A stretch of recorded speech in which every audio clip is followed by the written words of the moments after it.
बड़ा एक important document है, इसकी ड्यू डिलिब्रेशन में ये हिस्ट्री हमें जज करेगी। ये हमने अपने लिए नहीं करना, ये हमने कौम और मुल्क और सब कुछ के लिए करना। अगर ऐसी बात है तो सबसे पहली है कि हम इसको देखें तो सही, इसको पहले एक ड्राफ्ट पढ़े तो सही। सर एक सवाल आ रहा है, मौलाना फजलुर रहमान साहब के माजी के मुतल्लिक फैसलों को देखा जाए तो वो हुकूमती ओहदे भी, इसके अलावा गवर्नर खैबर पख्तूनख्वा ओहदा समेत मुतअद्दिद ओहदे भी लेते रहे हैं इत्तेहाद के साथ शमूलियत का।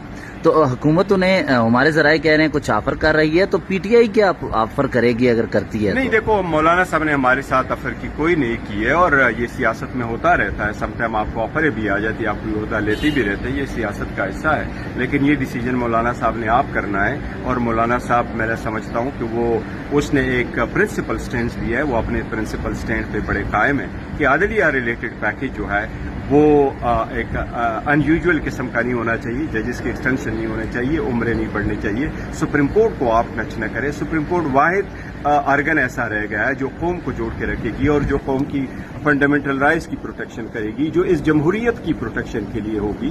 तो मैं समझता हूँ अदलिया से रिलेटेड, फॉर इंस्टेंस जिस तरीके से ये कहा जा रहा है कि इस्लामाबाद हाई कोर्ट के जजेस को रोटेशन में करेंगे, उनको ट्रांसफर करेंगे, हम समझते हैं कि इससे अदलिया पे बड़ा कदगन लग जाएगा, जिससे अदलिया कंप्रोमाइज हो जाएगी। अगर आप जज को उसके कंसेंट के बगैर किसी जगह ट्रांसफर करते हैं तो ये बिल्कुल नामुनासिब है, ये गैर आईनी है और ये किसी सूरत नहीं होना चाहिए। Thank you.